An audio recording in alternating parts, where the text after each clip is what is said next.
Mari kita berdoa. Ya Tuhan yang bertata atas segala sesuatu, kami bersyukur kepadamu di dalam segala sesuatu, untuk segala sesuatu dan mengenai segala sesuatu. Kami berterima kasih kepadamu untuk suatu hari yang baru, di mana Engkau memperkenankan kami untuk dapat hadir pada hari ini. Tuhan, apabila segala sesuatu yang tidak kami harapkan terjadi pada hari ini, janganlah kami lupa bahwa segala sesuatu berasal daripada Engkau, untuk menggenapi seluruh kehendak-Mu yang mulia. Tuhan, tolong dan bantu kami untuk dapat memikul yang menjadi bagian untuk menggenapi seluruh peristiwa di dalam hidup kami. Tuhan, pada saat ini kami mau datang kepadamu. Kami mau mendengarkan kebenaran dari firman-Mu. Engkau yang terlebih dahulu mengampuni kami untuk segala dosa dan pelanggaran kami. Agar melalui pengampunan yang daripadamu, hati kami penuh dengan sukacita dan itu siap menjadi tanah yang subur untuk ditaburi benih-Mu yang akan bertumbuh menjadi biji sesawi dan juga menjadi pohon sesawi yang datang menghasilkan buah. Tuhan, Engkau yang menolong hamba-Mu yang hina yang tidak berguna ini untuk dapat menyampaikan kebenaran firman-Mu, agar dengan perkenanan dan pertolongan daripada Tuhan, maka terpujilah Engkau menurut kekayaan kasih karunia-Mu yang memperkenankan diri-Mu kepada orang-orang yang memohon pertolongan-Mu. Engkau yang menolong kami dalam pertobatan kami, dan Engkau yang membimbing kami di dalam jalan-jalan yang Kau kehendaki. Engkau yang adalah mahkota, Engkau yang adalah junjungan para rasul, telah menganugerahkan hikmat dan pengertian kepada para murid-Mu dan para pengikut-Mu. Maka pada hari ini kami pun memohon kepadamu, berikanlah kami hikmat untuk mengerti seluruh kehendak-Mu. Terpujilah Engkau dengan Bapa-Mu yang kekal yang mengutus Engkau bagi dunia, dan Roh-Mu yang kudus yang membawa dan menuntun kami kepada seluruh kebenaran-Mu untuk sekarang dan selalu dan selama-lamanya. Amin. Ya, shalom. Silakan duduk. Ya, sebelumnya selamat Advent, masa penantian, dan semoga kita dalam masa penantian ini melatih diri kita untuk mau mencari perkenanan Tuhan, dan tidak hanya mencari perkenanan Tuhan, tapi mau untuk mengerti apa yang diperkenankan oleh Tuhan. Hari ini saya ada 3 sesi di tempat ini, puji syukur, dan khotbah saya pada hari ini adalah seri berkelanjutan. Yang pertama dalam sesi ini saya akan bawa mengapa kita harus percaya kepada Kristus. Nanti pada sesi kedua kita akan berbicara tentang peperangan batin dan pencobaan. Dan yang ketiga tentang kemiskinan rohani sebagai syarat menerima keselamatan. Pada hari ini kita akan belajar dari sabda Yesus Kristus menurut Injil dari Rasulnya Yohanes. Dari Yohanes pasal ke-8 ayat yang ke-24. Yesus Kristus pernah bersabda mengenai dirinya sendiri. Ia pernah berkata bahwa, karena itu tadi aku berkata kepadamu bahwa kamu akan mati dalam dosamu, sebab jikalau kamu tidak percaya bahwa akulah Dia, kamu akan mati dalam dosamu. Sekali lagi, Kristus bersabda, karena itu tadi aku berkata kepadamu bahwa kamu akan mati dalam dosamu, sebab jikalau kamu tidak percaya bahwa akulah Dia, kamu akan mati dalam dosamu. Menurutmu, apakah yang dimaksudkan oleh Kristus ketika Ia mengatakan bahwa kalau kamu tidak percaya bahwa akulah Dia, kamu akan mati dalam dosamu? Kristus di dalam satu ayat ini menekankan 3 hal. Dia sedang menyatakan tentang siapa dirinya, siapa kamu yang adalah rasul yang mewakili seluruh umat manusia, dan aksi dari hubungan antara Kristus dengan manusia. Dia berkata, kalau engkau tidak percaya, akulah Dia, kamu akan mati dalam dosamu. Akulah Dia yang dimaksudkan Kristus ini merujuk kepada suatu hal apa? Tentu merujuk kepada sesuatu yang ada di dalam kitab suci. Bahkan ketika peristiwa Natal terjadi, berita Natal diberikan kepada para gembala itu kemudian mengabarkan, mendengarkan, dan mereka bersuka cita karena mereka telah mendengar dan mereka telah melihat apa yang mereka dengar sejak semula, yaitu apa yang dituliskan oleh para nabi. Oleh karena itu, mengapa manusia perlu percaya kepada Kristus menurut sabda Kristus ini? Dia mengatakan, kalau kamu tidak percaya kepada akulah Dia, kamu akan mati dalam dosamu. Ayat ini tidak bisa dimengerti kalau hanya mengerti seluruh perikop Injil Yohanes. Tapi kita harus mengerti bahwa sejak semula, apakah tujuan Allah menciptakan manusia? Apakah maksud Allah menciptakan manusia menurut gambar dan rupanya yang menerima manusia itu pada dirinya sendiri? Apakah maksud Allah membentangkan samudera raya? Apakah maksud Allah menciptakan segala sesuatu bagi manusia? Tujuan Allah menciptakan manusia sejak mulanya pertama kali ketika Ia berkehendak menjadikan manusia bukan untuk membuat manusia itu menyembah Dia. Karena Allah tidak butuh manusia untuk menyembah Dia. Para suara kidung trisuci dari para serafim dan kerubim telah memenuhi surga yang daripada Tuhan, yang kemudian oleh karenanya puji-pujian telah dinyatakan bagi Allah. Jadi manusia tidak pernah diciptakan oleh Allah untuk menyembah Dia sejak semula. Dan Allah juga tidak pernah menciptakan manusia untuk memuji-muji Dia atau menemani Dia karena Dia kesepian. Karena Sang Bapa yang adalah Allah itu telah sejak kekal bersama firman-Nya dan Roh-Nya. Jadi Dia tidak butuh manusia untuk menemani Dia. Tapi apakah tujuan Allah menciptakan manusia sejak semula? Mengapakah eksistensi manusia pernah ada? Tidak ada seluruh keagamaan di dunia yang mampu menjawab mengapa Sang Ilahi menciptakan manusia selain daripada kekristenan. Yohanes yang adalah rasulnya Kristus pernah berkata bahwa Allah adalah kasih. Bahkan Kristus sendiri memberikan hukum yang terutama adalah tentang kasih. Kalau Allah itu adalah kasih, Dia bukan sumber kasih. Dia adalah kasih itu sendiri. Kalau Allah adalah kasih, maka tujuan Allah menciptakan manusia adalah untuk membagikan kasih-Nya. Buktinya apa? Ada 6 hari penciptaan dan pada hari ke-7 Allah beristirahat. Ada 6 hari penciptaan. Mengapa manusia dicipta hari terakhir? Hari pertama, Allah membentangkan Hasyamayim dan membentuk Haaretz. Kalau manusia adalah yang paling penting, mengapa manusia tidak dicipta pada hari pertama?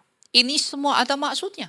Mengapa manusia tidak diurutkan dari yang terpenting kalau hanya manusia adalah salah satu dan satu-satunya makhluk yang diciptakan menurut gambar dan rupanya sendiri? Manusia dicipta hari terakhir itu karena pada hari pertama hingga hari kelima Allah menciptakan semua yang baik. Dan manusia dicipta pada hari terakhir, pada hari ke-6 untuk siap menikmati semua yang baik itu. Dan itulah bukti bahwa Allah mengasihi manusia. Allah menciptakan manusia hanya karena Allah mau, aku mau membagikan kasih-Mu kepadaku, aku mau membagikan kasih-Ku kepadamu dengan memberikan semua yang baik di sini. Maka hari pertama Allah melihat semua itu baik, hari kedua Allah melihat semua itu baik, ketiga, keempat, kelima Allah melihat semua itu baik. Jadi tujuan Allah menciptakan manusia sejak pertama hanya satu. Agar kita yang diciptakan menurut gambar dan rupanya menikmati kasih-Nya yang besar. Hanya itu. Tetapi karena Allah adalah kasih dan manusia adalah satu-satunya makhluk yang diciptakan dihembuskan oleh Roh Allah. Artinya manusia itu diciptakan untuk hidup yang kekal. Kalau Allah itu kekal, dan manusia diciptakan menurut gambar dan rupa Allah, maka manusia itu diciptakan untuk hidup yang kekal. Syarat untuk bisa hidup kekal ini adalah manusia itu harus tetap terhubung kepada Allah. Kenapa? Karena manusia itu dihembuskan oleh Roh Allah. Karena Roh Allah itu kekal, maka manusia itu untuk bisa kekal harus terus ditopang oleh Roh Allah ini. Dan untuk bisa tetap terhubung dengan Allah, karena Allah adalah kasih, maka manusia harus mengasihi Allah untuk bisa terhubung dengan Allah. Seperti kipas yang berputar-putar, dia tidak mungkin bisa berputar terus kalau dia tidak tercolok kepada listriknya, yang adalah sumber hidupnya. Dan ketika dia dicabut dari listriknya, maka kipas itu perlahan-lahan berhenti dan mati. Maka manusia untuk bisa hidup kekal, kita harus tetap tersambung dengan Allah. Kalau kipas untuk bisa tetap berputar harus tercolok dengan kabel kepada listrik melalui kabel, maka agar manusia bisa hidup kekal, kita harus bisa terhubung dengan Allah melalui kasih. Bagaimana caranya kita mengasihi Allah?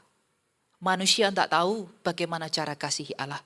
Maka Allah mengajari manusia itu bagaimana caranya mengasihi Allah. Allah mengatakan, kalau kamu mau mengasihi aku, jangan makan buah pohon pengetahuan itu. Kalau kamu makan itu, pastilah engkau mati. Jadi buah pohon pengetahuan itu bukan suatu cobaan, bukan suatu ujian kepada Adam dan Hawa. Tapi itu adalah suatu cara yang Tuhan sediakan. Kalau kamu mau terhubung denganku, aku menyediakan suatu cara kepada kamu. Aku menyediakan sarana kepadamu untuk bisa terhubung denganku, yaitu kasih. Dan caramu mengasihi aku adalah jangan makan buah pohon pengetahuan itu. Dan ketika Tuhan mengatakan, apabila engkau memakan buah pohon pengetahuan yang baik dan yang jahat itu, pastilah engkau mati. Apa arti kematian? Arti kematian adalah perpisahan dari hidup.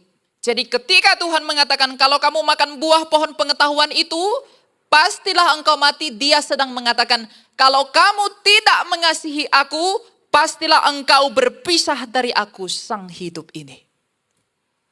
Jadi ketika Tuhan mengatakan kalau kamu makan itu pastilah engkau mati, tidak sesederhana kalimat itu.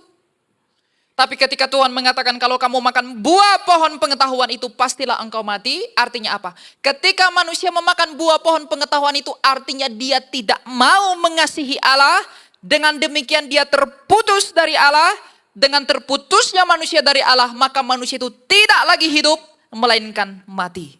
Dan ketika manusia itu pada akhirnya bercabut dari Allah, ketika manusia itu pada akhirnya keluar dari Allah, maka kita berpisah dari hidup yang kekal, maka manusia kehilangan hidup kekal, maka manusia itu semakin lama semakin menua dan mati. Itulah kematian. Mengapa ada kematian? Hanya karena kita tidak mengasihi Allah. Dan ketika manusia itu tidak lagi terhubung dengan Allah, maka manusia itu mengalami kematian, penderitaan, dan semua aniaya yang ada di bumi ini. Tapi apakah ketika manusia itu gagal, Tuhan membiarkannya begitu saja? Tidak. Apa yang Tuhan janjikan? Ketika manusia rusak, ketika nenek moyang kita itu gagal terhubung dengan Allah untuk tidak memperoleh hidup kekal, apa yang Tuhan janjikan untuk memperbaiki kita semua? Dalam Bereshit Kejadian 3:15, dia menjanjikan satu hal kepada manusia sebagai berita daripada Injil pertama. Dia mengatakan, aku akan mengadakan permusuhan antara engkau dan perempuan ini, antara keturunanmu dan keturunannya akan meremukkan kepalamu dan engkau akan meremukkan tumitnya.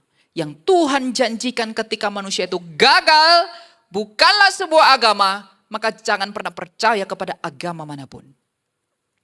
Tuhan tidak menjanjikan seorang raja, jangan percaya kepada raja di negeri manapun.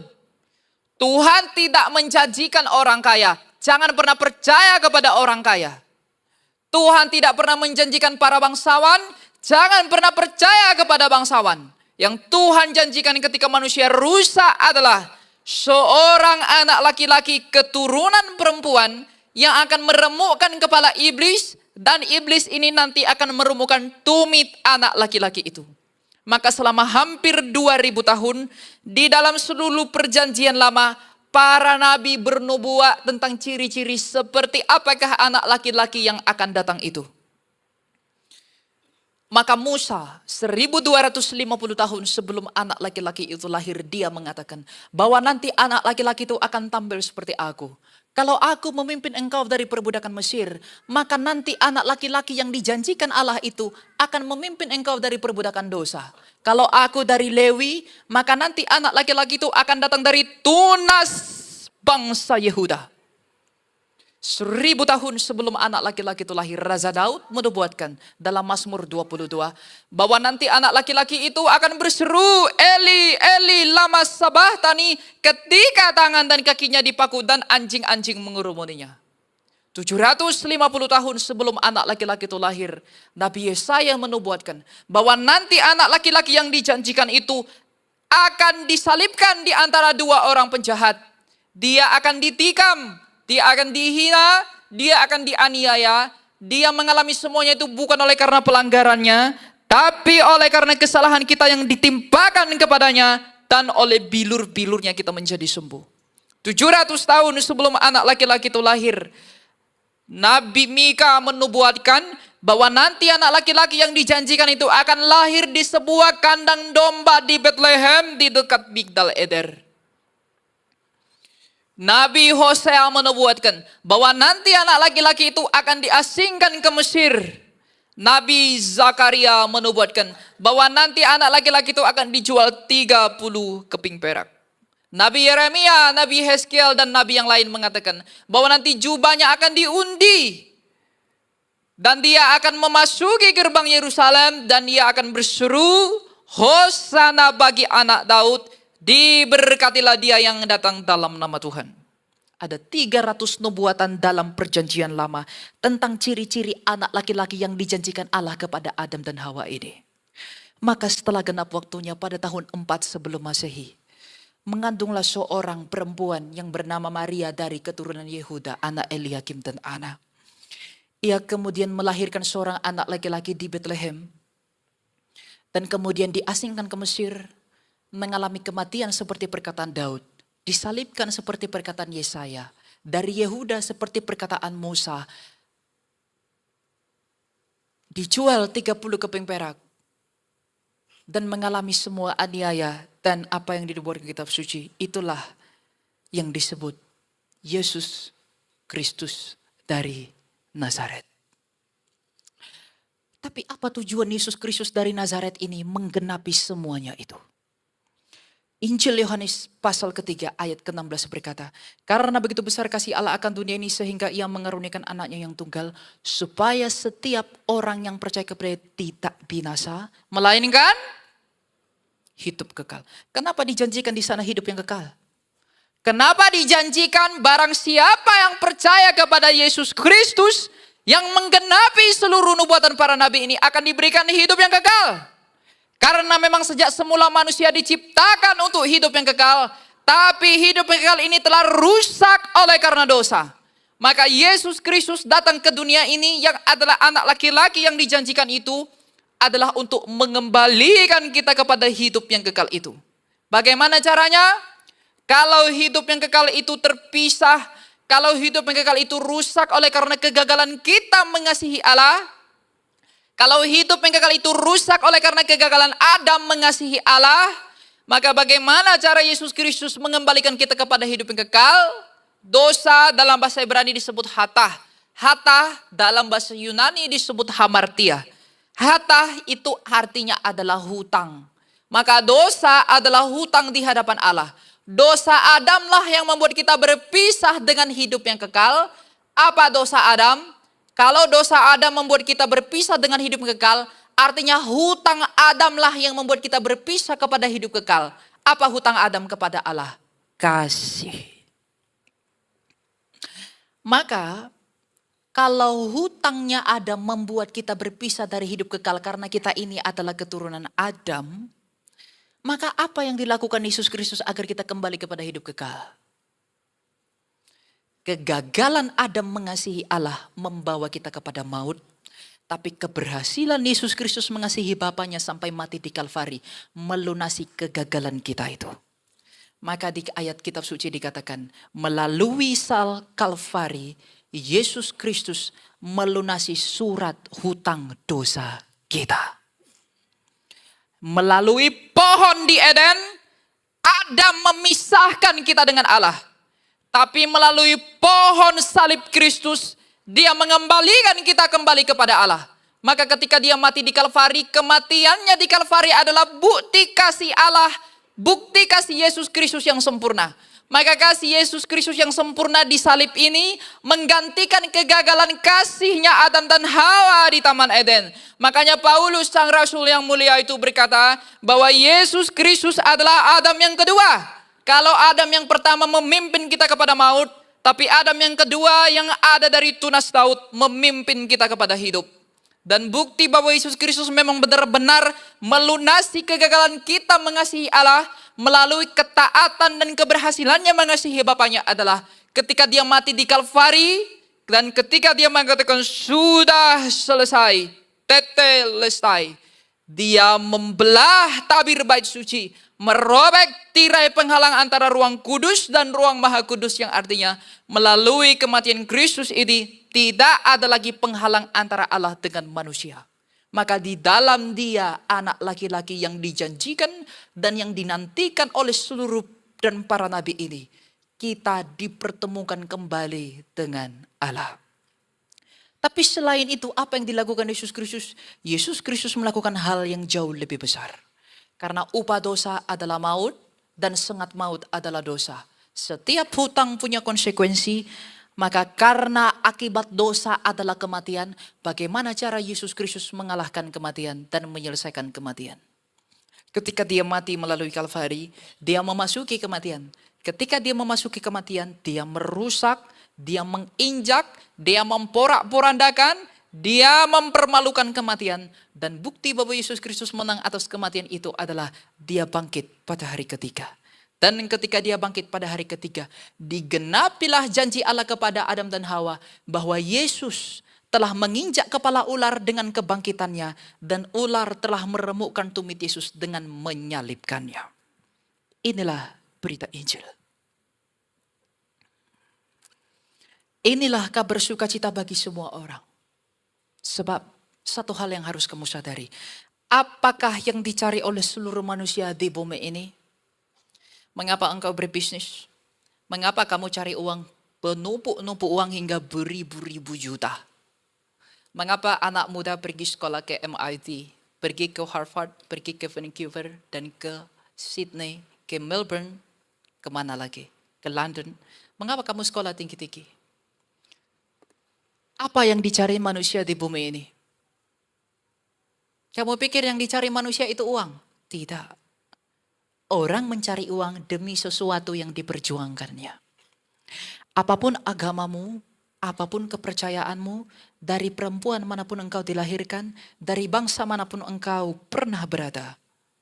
Mau kamu orang Tionghoa, orang Batak, orang Manado, orang Afrika, orang Asia, orang Amerika, di zaman manapun engkau hidup, di zaman Persia, di zaman Romawi, di zaman Renaissance, di zaman Napoleon, di zaman Donald Trump, tujuan manusia itu hanya satu dari zaman Adam hingga Maranatha. Apa itu? Hidup. Manusia mati-matian mempertahankan hidupnya. Kamu cari uang banyak-banyak demi perut, demi makanan, demi tetap hidup. Dengan uang banyak, aku bisa bangun rumah yang besar. Dengan rumah yang besar, aku bisa tetap aman. Mukesh Ambani adalah orang paling kaya di Asia. Dia bangun rumahnya 2 miliar US dollar. 32 triliun rupiah. Dilengkapi dengan teknologi yang bagus. Agar apa? Agar dia tidak dibunuh lawannya dan tidak mati. Xi Jinping ketika bertemu dengan Vladimir Putin di parade militer di Tiongkok, mereka berdiskusi bagaimana menemukan rekayasa bioteknologi agar sel-sel manusia itu bisa meregenerasi otomatis sehingga manusia itu tidak mati-mati. Orang-orang kaya di USA, di Amerika Serikat, pemilik perusahaan publik di Amerika Serikat, pemilik Oracle, Meta, dan lain sebagainya, berinvestasi kepada perusahaan farmasi di Amerika Serikat untuk menemukan obat-obatan dan teknologi. Bagaimana manusia itu mendapatkan obat-obatan agar manusia itu tidak mati-mati. Orang kaya di Saudi pun melakukan hal yang sama. Mereka membakar banyak sekali uang demi tetap hidup. Dan yang paling ditakuti manusia itu adalah kehilangan hidup itu. Kematian. Orang takut sekali mati. Kain karena takutnya mati, dia membunuh adiknya sendiri. Ketika dia pejabat tinggi, dia lihat anak buahnya mengancam nyawanya, dia bunuh anak buahnya agar dia tidak mati. Dalam peperangan, orang berusaha saling membunuh demi mempertahankan hidupnya dan menghindarkan dirinya dari kematian.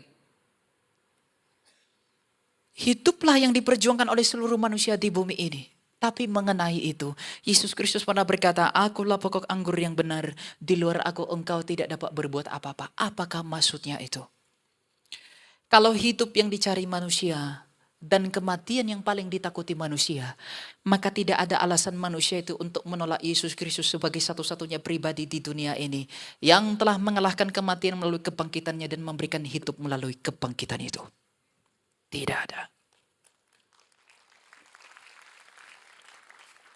Oleh karena itu, wahai anak muda yang sedang suntik botok,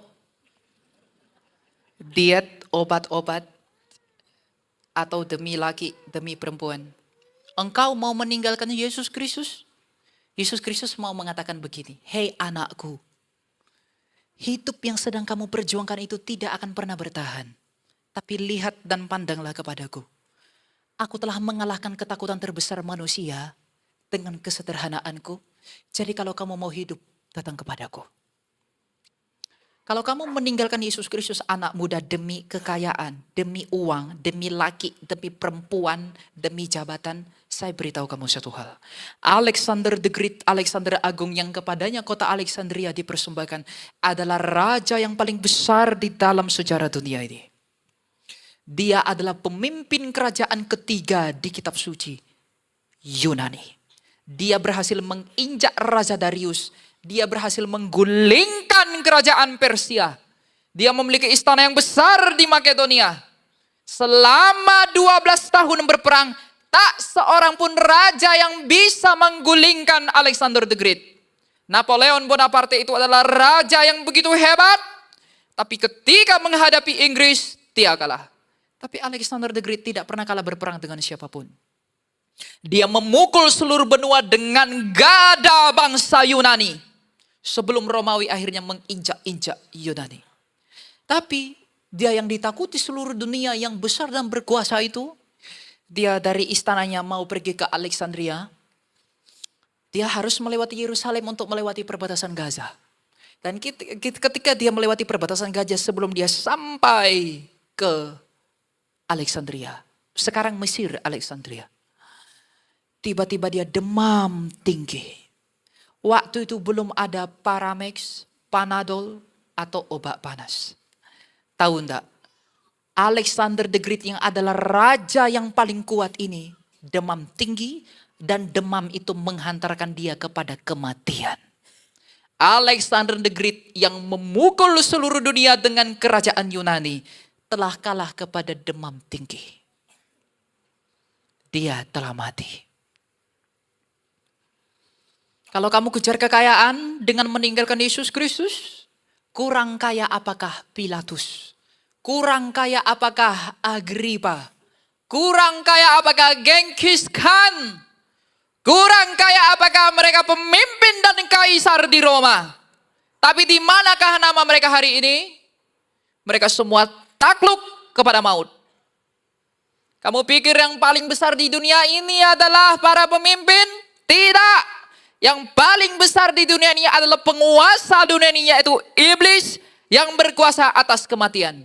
Sekaya apapun orang, sekuat apapun orang, sehebat apapun orang, kalau dia mati, artinya dia takluk kepada kuasa iblis yang adalah kematian. Hanya dia, Yesus Kristus dari Nazaret, yang telah menginjak, mengalahkan, dan mempermalukan iblis yang berkuasa atas kematian itu ketika dia keluar dari kematian pada hari ketiga itu. Jadi kalau kamu mau lepas dari kematian kekal, tidak ada alasan yang cukup bagimu untuk menolak dia sebagai satu-satunya yang telah mengeluarkan dirinya dari kematian itu. Tidak. Kalau kamu baru sekolah di mana? MIT? Atau anak muda baru sekolah filsafat di mana? Di UI? Ada bilang, saya tidak perlu ikut Yesus. Kenapa? Saya tahu I know how to treat my life. With Stoicism, with Platonism, with Aristotle. Aku tahu bagaimana memperlakukan hidup dengan hikmat para filsuf Yunani. Dengan cara Plato, dengan cara Stoik, dengan cara ini. Lalu saya bilang, kamu mau ikut Plato tinggalkan Yesus? Ya. Kamu pikir Plato orang hebat? Betul. Aristotle orang hebat? Betul. Tapi apakah hikmat mereka itu melepaskan mereka dari kematian? Jadi kalau kamu ikut Plato untuk bisa hidup, kamu ikut Plato pun untuk bisa hidup kan? Tapi akhirnya Plato gurumu itu pun mati. Maka Kristus ketika mengatakan akulah jalan dan kebenaran dan hidup. Ketika dia mengatakan akulah jalan, dia menjadi jawaban untuk seluruh agama di dunia yang berusaha jadi jalan. Ketika dia mengatakan akulah kebenaran, dia mempermalukan seluruh filsafat yang berusaha mencari kebenaran. Dan ketika dia mengatakan akulah hidup, dia menjadi jawaban untuk seluruh manusia yang sedang mati-matian memperjuangkan hidupnya. Oleh karena itu, inilah alasan bagimu untuk tidak meninggalkan Yesus Kristus, wahai anak muda. Di dalam dia, kamu menjadi kaya yang teramat sempurna. Kenapa? Karena hidup yang dicari manusia itu tidak bisa ditetapkan dan dipertahankan tanpa Yesus. Tidak ada murid dari guru besar di dunia ini yang rela mati demi gurunya. Siddhartha Gautama punya guru, Kongfucu punya guru, punya murid, Lao Tzu yang tulis tulisan Tao Te Ching di dalam filsafat di Tiongkok juga punya murid. Tapi tidak ada murid yang rela mati demi gurunya. Tapi para rasulnya Yesus rela mati demi Yesus. Kenapa? Karena mereka melihat Tuhanku Yesus Kristus telah mengalahkan kematian yang adalah yang paling ditakuti manusia. Kami telah melihat dengan mata kami dengan meraba, kami telah mendengar dengan telinga kami sendiri tentang kebangkitan itu. Maka kami tidak perlu takut mati. Aku Paulus, aku Petrus, aku Bartolomeus, aku Andreas, aku Markus, aku Lukas, dan aku yang lain-lain. Tidak perlu takut mati demi Yesus. Kenapa? Karena kami telah melihat Yesus Kristus Tuhan kami itu telah mengalahkan kematian yang paling ditakuti seluruh manusia. Maka aku untuk apa takut pada kematian? Maka Kristus itulah kekayaanmu yang paling besar.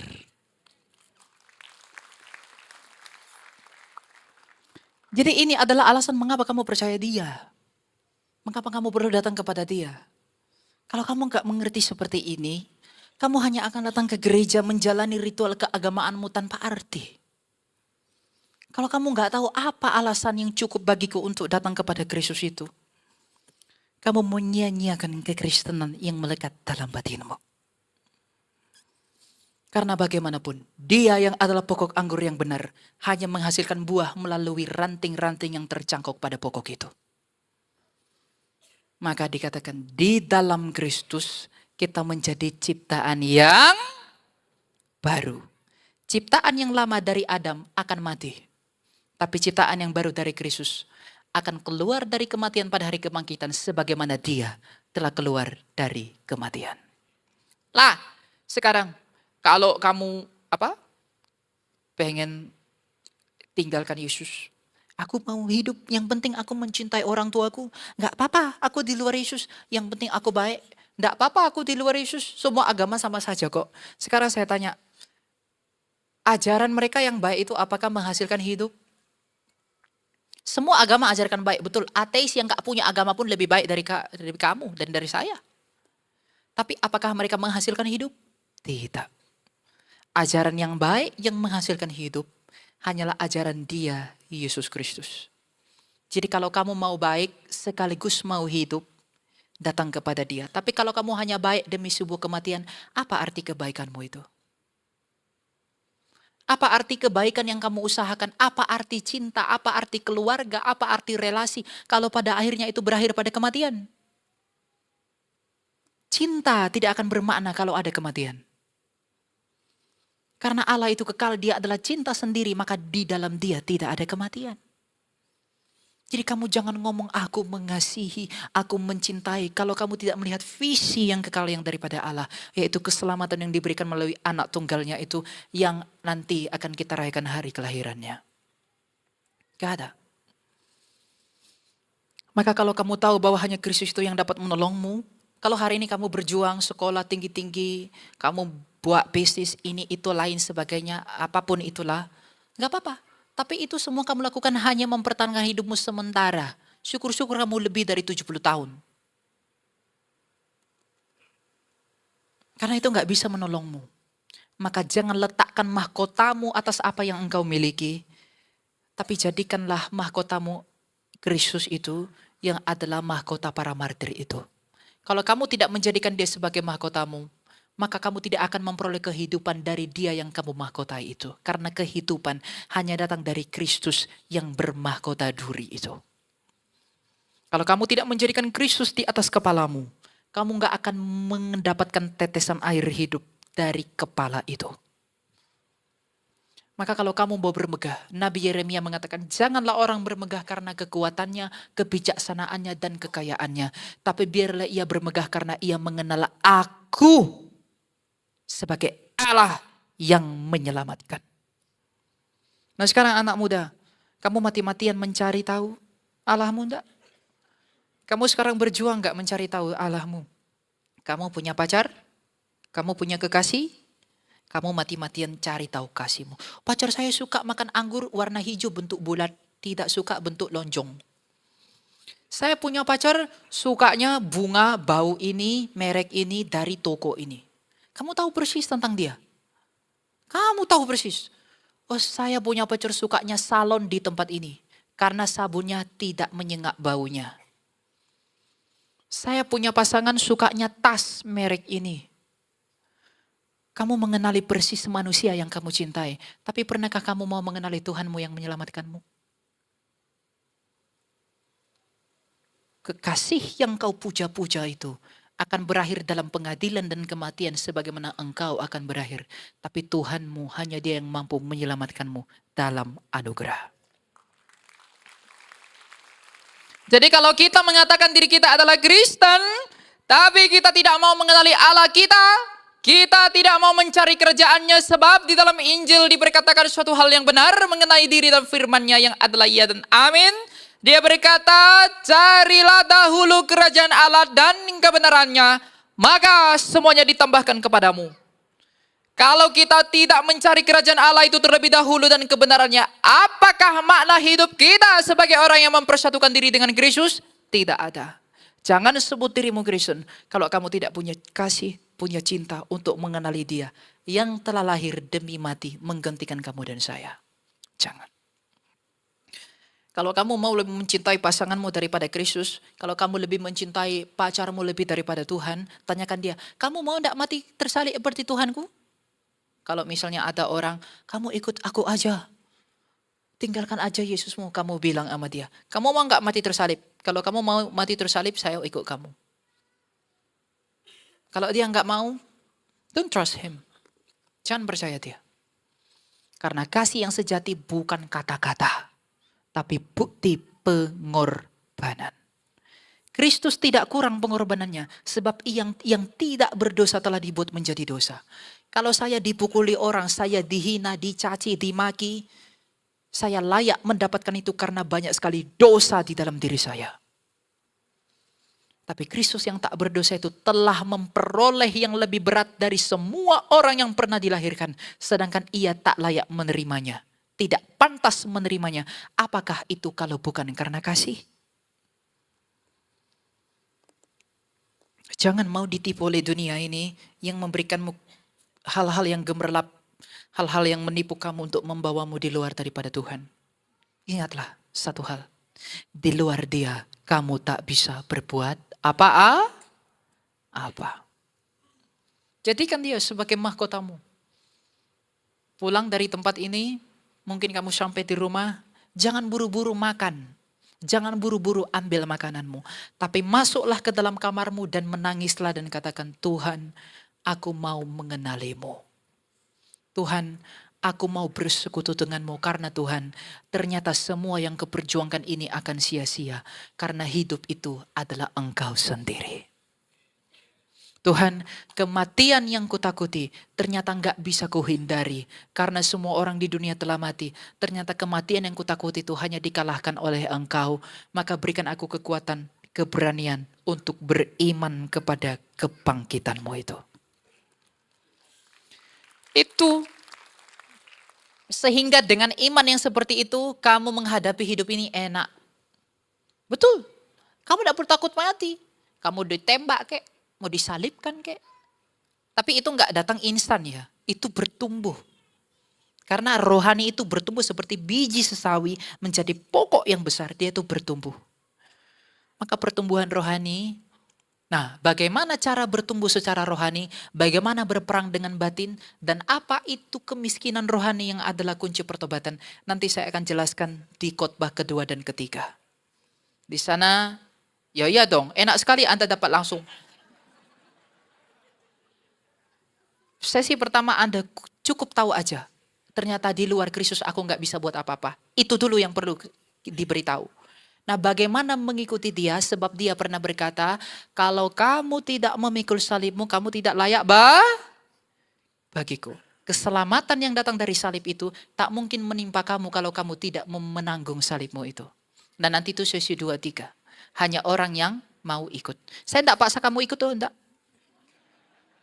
Memang saya tiap khotbah di gereja manapun, kalau saya lebih dari satu sesi, saya buat khotbah yang berbeda yang bentuknya seri. Agar teman-teman yang mendengarkan di YouTube, dimanapun itu komplit. Jadi enggak hanya tahu, oh Yesus tapi tindakannya bagaimana, Anda tahu ya buat apa. Kamu tahu obat tapi kamu tidak tahu obat itu apa, percuma kan? Nah begitu, saya tidak promosi, tetapi saya hanya memberitahu saja. Bahwa untuk mengenali Kristus. Tidak cukup hanya mengetahui dia. Karena pengenalan dalam pikiran berbeda dengan pengenalan dalam batin. Semoga Tuhan menganugerahi kita dan menolong kita untuk bisa kemudian mengikuti dia. Dan semoga dia menambahkan iman kita, dengan demikian kemuliaan bagi Allah untuk segala sesuatu. Kita berdoa. Mari kita berdoa. Tuhan, terima kasih bahwa Engkau menolong kami untuk mengerti bahwa ternyata di luar daripada Engkau kami tidak dapat berbuat apa-apa. Tuhan, biarlah Engkau yang menanamkan kepada kami rasa cinta untuk semakin mau mengenali Engkau. Tuhan, kami nggak bisa berbuat apapun. Kami ditipu oleh dunia ini yang berusaha membuat kami menyeleweng kami daripada maksud-maksud dan tujuan-Mu. Tapi bersama dengan Engkau ya Tuhan, tolong kami untuk mengerti kehendak-Mu. Bantu kami untuk dapat menjalani hidup kami.